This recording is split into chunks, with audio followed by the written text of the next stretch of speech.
오늘 이 바울이 디모데에게 편지를 쓰는 이 편지인데요. 지금 이 바울이 언제 죽을지 모르는 그런 상황이죠. 몇 주 후에 죽을지, 며칠 뒤에 죽을지, 언제 죽을지 모르는 죽음이 임박해 있고, 그리고 죽음이 지금 가까이 와 있는 것을 인식하면서 편지를 쓴 겁니다. 그래서 오늘 이 편지를 보면 법정에서 아주 장엄하고 권위 있고 위험성 있고 또 결연한 이런 모습을 보여주고 있어요. 법정에 들어가면 엄숙하잖아요. 결연하기도 하고 그리고 장엄하기도 하고 그래요. 오늘 말씀에 보면 바울이 편지를 쓰는데 이렇게 1절 말씀 보면 이렇게 기록했습니다. 나는 하나님 앞과 사람과 죽은 사람을 심판하실 그리스도 예수 앞에서 그분의 나타나심과 그분의 나라를 두고 엄숙히 명령합니다. 이 세번역 성경이거든요. 오늘 바울이 얘기하는데 뭐라고 얘기하냐면 나는 지금 너에게 명한다. 엄숙하게 명령한다. 근데 그냥 엄숙한 게 아니라 그 엄숙함 앞에 표현을 하고 있는 얼마나 엄숙함지에 대한 표현을 설명을 덧붙였거든요. 누구 앞에서? 하나님 앞에서. 그리고 사람과 죽은 사람을 심판하실 예수 그리스도 앞에서. 그리고 그분의 나타나심과 그분의 나라를 두고 하나님 앞에서, 그리고 산 자와 죽은 자를 살리실 심판하실 예수 그리스도 앞에서, 그리고 다시 오실 그의 나타나심과 그의 나라, 그의 나라를 두고 내가 엄숙히 명령한다. 굉장한 거죠, 여러분. 하나님 앞에서 명령한대. 산 자와 죽은 자를 심판하실 그분 앞에서 내가 명령한대요. 그리고 다시 오실 그분, 그리고 만이 아니라 그 나라를 두고 엄숙히 명령한다. 자, 여러분, 지금 사실은 누가 명령해야 되는 거예요? 누가 명령해야 되는 거죠? 하나님과 심판자와 다시 오실 분과 그 나라의 영광을 가진 그분이 엄숙히 명령해야 되는데 누가 지금 명령하고 있다는 거예요? 그 임재 앞에서 바울 사도 자기가 엄숙히 명령한다는 거예요. 여러분, 이 정도의 고백이라면 바울이 얼마나 엄숙하고 엄한 말을 하고 있는 거냐, 얼마나 강력한 말을 하고 있느냐는 거예요. 내가 하나님 앞에서, 심판자 앞에서, 오실 그 앞에서, 나라 앞에서 내가 엄숙히 명령한다. 이 정도면 바울이 표현할 수 있는 가장 엄숙한 명령을 내리고 있는 거죠. 자, 여러분, 이 명령의 내용은 뭘까요? 이렇게 하나님과 심판주와 그리고 나타나실 그분과 그 나라를 두고 엄숙히 명령하는 명령의 내용은 뭘까요? 그게 2절 말씀이죠. 뭐라고 얘기하셔요? 2절 말씀 보니까 너는 말씀을 전하라. 때를 얻든지 얻지 못하든지 항상 힘쓰라. 범사에 오래 참음과 가르침으로 경책하며 경계하며 권하라. 한마디로 얘기하면 뭐예요? 말씀을 전하라. 여러분, 바울이 30년 동안 선교여행을 하고 그리고 이렇게 선교지를 개척하면서 교회를 개척하고 영혼을 구원한 30년 동안 수많은 사람을 건지고 살리고 교회를 세웠는데 그 많은 사람과 교회를 세웠음에도 바울은 엄숙히 명령한다는 거예요. 뭐 하라고? 말씀을 전하라고. 왜 이렇게 엄숙하게 명령했을까요, 여러분? 왜 이렇게? 자, 이 명령을 하는 사람, 그리고 명령을 받은 사람, 바울이 명령하는 것이 아니라 사실은 하나님 앞에서 내가 지금 뭐 한다는 거예요? 대언한다는 거예요. 하나님의 말씀을 내가, 하나님의 명령을 내가 모든 심판주 대신 예수 그리스도 앞에서 내가, 그 나라 앞에서 내가 대신 선포하고 명령한다. 복음을 전하라, 말씀을 전하라. 그렇게 많은 사람을 구원했음에도 불구하고 지금 바울이 그 얘기하는 이유는 뭘까요? 이렇게 명령하는, 엄숙히 명령하는 명령의 이유는 뭘까요? 왜 그렇게 명령하고 엄숙히 명령할까요? 그것은 여러분, 한 영혼도 잃지 않기를 원하시는 하나님의 마음을 알기 때문에 그래요.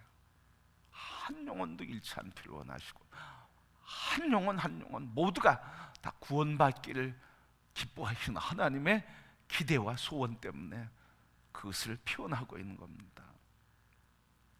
근데 그것만이 아니라 이렇게 엄숙히 말씀을 전하라고 하는 이유가 그 다음 절에 나오는데, 3절 4절 말씀에 나오는데 뭐냐면, 말씀을 그렇게 전하고 구원받은 사람들이 있는데 그 사람들이 어떻게 될 수 있다는 거예요. 3절 4절 말씀 보면 뭐라고 했습니까?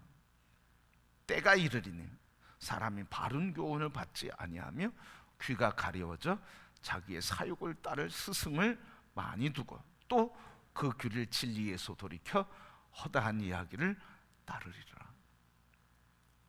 그러니까 예수 믿는 사람들만이 아니라 예수 믿지 않는 사람들은 귀를 막을 것이고 진리의 귀를 막을 것이다. 그러니 귀가 막히기 전에, 저들의 귀가 막히고 저들의 귀가 완전히 닫히기 전에, 그래서 말세가 되어서 저들이 복음을 듣지 못하기 전에 어서 복음을 전할 것이고, 또 복음과 진리를 들었어도 진리를 떠날 사람들이 있기 때문에 계속 뭐 하라는 거예요? 말씀을 전하고 말씀을 권면하고 경책하고 가르치라는 거예요. 그러니까 하나님께서 구원하시는 그 영혼 구원에 대한 간절한 소원으로 하나님 앞에서 내가 명령한다. 그러니까 이 불타는 가슴과 안타까운 마음으로, 애통하는 마음으로 지금 바울이 편지를 디모데에게 하고 있는 거예요. 근데 여러분, 이 편지를 받는 디모데에게만이 아니라, 목회를 하고 있는 목회자에게만이 아니라, 오늘 이 명령은 모든 그리스도인을 향해서 한 사람도 예외됨 없이 하나님이 주시는 말씀이에요. 여러분, 오늘 바울의 심정을 통해서 하나님의 마음을 우리 알 수 있게 되기를 원합니다.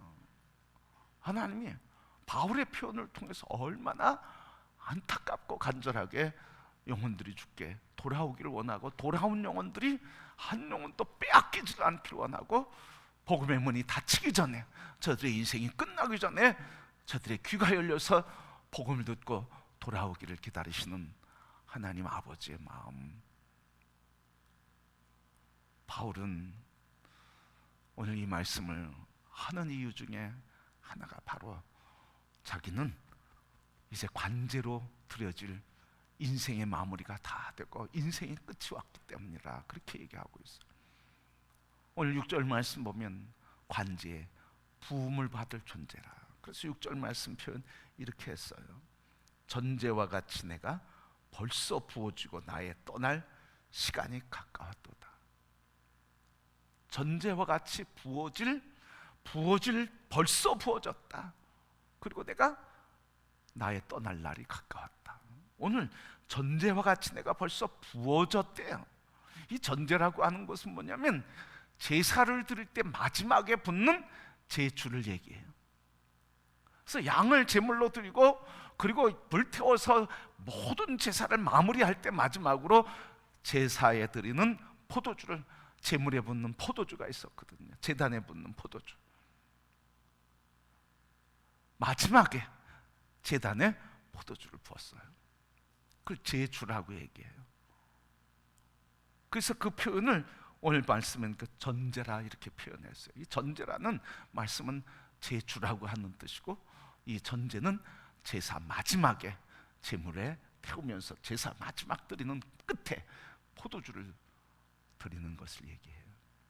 그러니까 지금 바울은 자기의 생명, 자기의 힘, 자기의 온 인생, 피를 다 들여서, 생명을 들여서 나는 이제 마지막 이 복음을 전한 일을 다 했다. 그런 이야기죠. 그러니까 이젠 내 시대는 지났다는 거죠. 그러면서 뭘? 내 시대는 이제 끝났다. 그래서 6절 7절 이하의 말씀 뭐예요? 나는 달려갈 길을 다 달렸다. 이제후로는 나에게는 의의 면류관, 하나님이 내게 주시는 면류관을 나는 기다리고 그 길을 달려간다고 하는 것을 표현하고 있어요. 이제 내 시대는 끝나고 난 이제 죽음 다 생명을 들어서 낸 복음을 위해서 난 살고 달려온 길을 다 달렸다. 이제는 나는 제단에 마지막 피를 다 드렸다. 이제 남은 거는 내게 의의 멸관밖에 남지 않고 난 그걸 간다. 그러니까 이 말씀은 뭐예요? 내 시대는 이제 끝났다. 이제 누구의 시대가 됐다는 거예요. 디모데 내 시대가 됐다는 거고, 그리고 오늘 목회하는 목회자들의 시대가 됐다는 것이고, 오늘 이 시대 누구의 시대가 됐다는 거예요? 주를 믿는 그리스도의 사람들의 시대가 됐다는 거예요. 맡긴다는 거예요. 맡긴다는 거예요. 하나님께서 모세를 대신해서 모세의 시종 여호수아에게 모세가 했던 일을 맡기면서 정복의 비전을 주시고 계승해서 하나님 나라를 이루게 하신 것처럼, 하나님께서는 바울이 엄숙한 명령을 통해서 나는 피를 다 생명을 바치면서 난 달려갈 길을 다 끝났는데 이제는 너희 시대다. 너희가 이 일을 하기를 바란다고 엄히 명령하신 것. 여러분, 예수님도 그러시지 않았습니까? 요한복음 20장 21절 말씀, 너희에게 평강이 있을지어다 하시면서 아버지께서 나를 보내신 것처럼 나도 너희를 보내노라. 가라 세상으로. 여러분, 이 이야기를 할 때는 예수님도 이제 마지막 십자가 골고다 언덕 죽음을 앞두고 말씀하신 거잖아. 바울도 이제는 자기의 생명, 복음의 사역이 끝난 단 그 시점에 이야기하고 있어요. 여러분, 바울이 가졌던 그 안타까운 뭐예요? 많은 사람이 복음을 영접했지만 아직 부족하다는 거예요. 많은 사람들이 제자로 세워졌지만 아직 아니라는 거예요. 나를 대신해서 너희들이, 그리고 우리는 이 시대를 사는 그리스도인들이 대신해서 복음을 증거하는 증인들로 계승자가 되어야 할 것을 얘기해 주고 있습니다.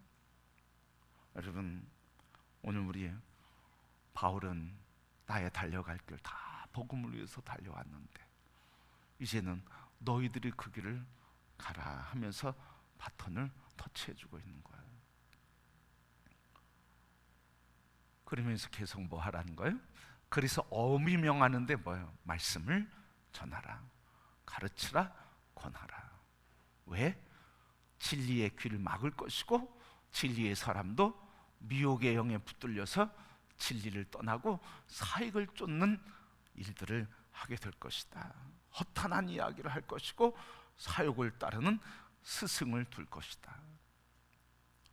오늘 이 시대를 봐도 바울이 영의 눈을 열어서 봤던 그 모습 그대로 나타나고 있는 것을 봅니다. 사람들이 개인적인 사욕을 쫓아가는 일을 위해서는 스승을 많이 둬. 그죠? 재정을, 그리고 성공을, 공부를, 운동을 다 자기의 개인적인 욕망과 유익을 위해서는 다 코치를 두고 선생님을 두고, 하다못해 우리 보디빌딩하고 헬스하고 그 몸을 갖고도 다 PT를 해. 개인 교수를 둬요. 그렇게 자기의 유익을 쫓는 일에, 그리고 사욕을 쫓는 일에 다 스승을 둔다. 이 말은 바꿔서 얘기하면 진리이신 예수 그리스도를 스승으로 삼는 사람들은 점점점 줄어들 것이다. 그러니 너희들이 일어나서 예수 그리스도의 보냄받은 자로서 예수 그리스도를 증거하는 자로 그들의 영적 돕는 자가 되고 영적 지지자가 되고 영적 파수꾼이 되어주기를 원한다고 하는 간절한 부탁이에요. 우리 모두가 다 오늘 이 시대에 주님 우리를 보내신 부르심의 소명, 우리가 그 소명을 다시 붙들고 회복해야 할 줄 믿습니다. 그래서 하나님께서 오늘 우리에게 바울 사도를 통해서 우리에게 주시는 것처럼 우리의 갈 길은 바로 무엇이냐? 복음을 전하는 것이다. 여러분, 복음을 전하는 것 좀 우리가 지금 훈련하고 있어요. 복음을 전한다고 할 때 저는 낮은 단계부터 높은 단계가 따로 있겠어요? 우리의 삶의 현장에 날마다 예수 그리스도를 전거하고, 그리고 예수 그리스도를 드러내고, 예수 그리스도의 역사를 알려주고 깨닫게 해주는 것, 그리고 그걸 고백하고, 그래서 그 고백을 듣고 함께 살아갈 수 있도록 이끌어주는 삶, 지지해주는 삶, 도와주는 삶, 이게 복음을 증거하는 처음 우리의 아름다운 모습인 줄 믿습니다. 복음을 들고 해외를 나가는 사람만이 아니라 오늘 우리 그리스도인들에게는 삶의 자리가 땅끝이 되고 복음의 현장이 되고 선교의 현장이 되고, 거기에서 내가 제사장, 왕 같은 제사장으로서, 복음을 맡은 제자로서, 그리스도의 사람으로서 말씀을 증거하고 권면하고 가르치고, 그리고 경책하게 하는 이런 증인의 사명을 감당해야 할 줄 믿습니다. 그래서 우리가 우리의 삶에서 자꾸 그냥 나가서 전한다 이게 아니고, 우리의 삶에서, 나의 문제에서, 나의 환경 가운데서 하나님이 나를 복음으로 인도하시고 말씀으로 세워주시고 성령께서 인도하시는 것을 우리가 분별하고 들어야, 그래서 믿음으로 고백하고 확신이 있어야 다른 사람에게도 능력 있게 전하게 되는 줄 믿습니다. 나의 삶의 문제, 주님이 나의 인생의 환경 속에서 주님이 가르쳐 주시는 이 가르침을 듣고 그 확신을 가지고 하나님은 나의 인생을 지금 이 문제 속에서도, 곤고함 속에서도, 환난 속에도, 이 무너지는 환경 속에서 나를 이렇게 인도한다고 믿음이 담대할 때, 다른 사람, 그런 문제 있는 사람에게 담대하게 예수 그리스도의 능력을 전할 수 있지 않겠습니까? 예수 그리스도 없는데 예수 그리스도가 어떻게 증거되겠습니까? 예수 그리스도는 지식이 아니지 않습니까? 예수 그리스도는 지식이 아니라 예수 그리스도는 삶이에요, 생명이에요. 그러니까 예수 그리스도가 지식이 될 때는 전해지지 않는 거예요. 전해도 지식만 전해지만 예수 그리스도의 생명이기 때문에, 생명이신 예수 그리스도가 내 안에 생명으로 역사하시는 주님을 내가 만나고 그 주님과 교제할 때 우리가 생명이신 예수님이 전해지는 거예요. 근데 많은 사람들이 예수를 지식으로 전하려고 그래요. 능력이 없잖아요, 여러분. 그래서 우리가 훈련하는 게 바로 그런 훈련 아닙니까? 말씀을 묵상하고 나눈다고 하는 건 뭐예요? 나의 삶의 문제에서 계속 문제에 대한, 환경과 문제 속에서 질문을 하면서 이 문제에 대해서, 이런 문제에 대해서 하나님은 뭐라고 나에게 가르쳐 주시고, 내게 가르쳐 주시는 교훈이 뭐고, 은혜가 뭐고, 길이 뭐고, 그리고 힘 주시는 게 뭐고, 생명 주시는 게 뭔지 내 삶의 문제에서 자꾸 대답하게 하고 묻게 하고, 내가 고백하게 하고, 그 고백을 어떻게 하면 실천할 수 있게 하는지 스스로 결단하고, 하나님 주신 능력 안에서 그 말씀대로 살아가려고 그렇게 이끌림 받고 살아가는, 훈련하는 거, 바로 이게 생명이신 말씀이신 예수 그리스도를 내가 먹고 마시면서 생명이 내 안에 살아나는 역사가 일어나게 될 때, 우리는 자연스럽게 우리의 삶의 문제에서 주님을 만나는 은혜를, 내가 만나는 사람들과 내가 있는 삶의 자리에서 자연스럽게 그리스도 예수의 뜻을 들으며 얘기를 나누고 위로해주며 복음을 전하고 생명의 예수 그리스도를 나누게 되면, 그럴 때 주님이 살아 역사하시고 구원의 역사를 이루어 주시는 줄 믿습니다. 그러니까 지금 말씀을 묵상하는 것, 여러분 그냥 지식을 나누는 거 아니에요. 내 생각을 나누는 거 아니에요. 그것은 바로 오늘 나의 삶의 문제에 대해서 주님이 나에게 가르쳐 주시고 위로해 주시고 힘 주시고 일어나게 하시고 치료해 주시는 삶의 전인격적인 부분에서 주님을 만나고 뜻을 듣고 교훈을 얻고, 그리고 생명을 얻는 아름다운 생명의 시간이 바로 묵상하는 시간이에요, 여러분. 그러니까 묵상이 살면 삶이 살고 영혼이 사는 거예요. 나의 삶의 문제에 대해서 하나님의 대답을 듣고 하나님 가르침을 들을 때 내 영혼이 살아나고 삶이 살아나고, 그리고 세상에 소망이 보이고 내 삶에 대해서, 하나님의 은혜에 대해서 기쁨과 감사와 희락의 영으로 넘치게 되는 줄 믿습니다. 여러분, 제가 목회하는데 처음에 그런 얘기 하시는 얘기 들었어요. 도시 목회한다고 얘기하시더라고요. 그래서 제가 도시 목회하는 게 뭔가 그렇게 생각을 해봤어요. 여기 문화를 잘 이해 못하는구나 하는 이야기도 포함됐겠죠, 여러분. 그런데 제가 그런 생각을 하면서 말씀을 가르치고 양육하고 훈련받으면서 말씀 중심의 사람으로 세워지는 그 사역을 계속하고 있는데, 우리가 그동안 말씀을 묵상하고 훈련받고 말씀 따라 사는 그 말씀에 내가 붙들리고 따라 살아가는 그 삶에 우리가 말씀 따라 살아간다고 애썼지만 그런 훈련하는 길이, 훈련하는 과정이 없어서 그런 얘기를 하시나 보다 하는 생각도 하게 됐습니다. 그러면서 이런 생각했어요. 문화는 다르지만, 도시 목회와 시골 목회가 문화는 다르지만 그러나 본질은 같지 않습니까? 말씀을 회복하는 본질은 도시나 시골이나 어디 읍이나 면이나 소재 다름없지 않습니까? 말씀을 회복하는 것, 기도하는 일, 성령의 기름 부으심을 사모하며 그 능력 아래 사역하는 일, 기도하며 성령 받고 그 권세와 능력 안에서 예수의 능력 안에서 사랑하고 섬기며 성령의 열매를 맺고 하나님이 이루어가시는 축제의 교회를 이루어가고 예배의 축제를 이루어가는 건 도시나 시골이나 관계없지 않습니까? 본질을 바라볼 때는 구분이 되지 않는다는 거예요. 물론 옷을 입는 거는 문화에 따라서 다를 수 있지만 말이에요. 성도 여러분, 오늘 바울은 나의 달려갈 길을 다 달렸다, 이제 너희들이다, 너희 시대다 말씀하시면서 오늘 우리에게, 목사인 나에게, 그리고 우리 성도인 우리에게, 그리스도인 우리 모두에게, 이 시대를 사는 그리스도인들에게 오늘 엄숙히 하나님 앞에서, 심판자 앞에서, 오실 그분 앞에서 엄숙히 명령하는 이 말씀, 우리 겸손히 함께 들을 수 있게 되기를 소원합니다. 그래서 복음을 가르치는 일, 그 일을 위해서 우리가 날마다 주님 말씀과 교제하면서 그 말씀이 내 안에서 생명이 살아나기를, 내 안에서 불꽃이 되기를, 내 안에서 그 말씀이 지혜와 능력과 불이 되게 될 때 그 생명이신 예수님이 내 안에 활활 타올라서 우리 모두가 함께 내 안에 계신 예수 그리스도 마음껏 자랑하며 드러내고 영광을 높이 올려드리는 성도들이 되기를 축복합니다. 여러분, 우리 안에 예수 그리스도가 살아계시지 않습니까? 우리 안에 예수 그리스도가 지금 생명으로 우리를 살리고 계시지 않습니까? 우리 지금까지 그 예수 그리스도 붙들고 살아오지 않았습니까? 그 예수 그리스도, 이제 우리가 하나님의 말씀을 지식으로 아는 게 아니라, 오늘 말씀을 전한다는 건 뭐예요?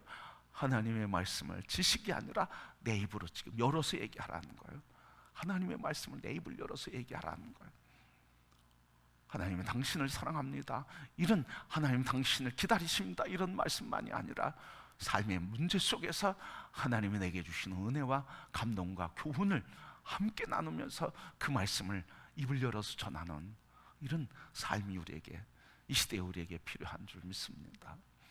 우리 모두 주님 오실 그날까지 우리 안에 계신 예수 그리스도 다시 한번 붙들고, 나를 지금까지 인도하신 그분과 함께 동행하면서 내 안에서 힘과 생명과 능력이 되신 예수 그리스도, 그분 다시 한번 나의 주님으로 더 깊게 교제를 깊게 하면서 우리 하나님의 교회 온 성도들이 먼저 예수 그리스도의 은혜를 나누면서 우리 있는 곳에서부터 복음이 더 기쁨과 희락의 영으로 가득하고 넘쳐서 우리가 있는 곳마다 흘러넘치는 복음의 확산이 일어나고 주님의 나라가 이 땅에 온전히 이루어지는 그 길, 우리 그 길을 함께 달려가시고 주님 오실 때까지 이 달려갈 길을 함께 달리며 주님 나라에서 함께 쉼을 얻고 영생을 얻는 귀한 삶이 다 되시기를 주님의 이름으로 소원합니다.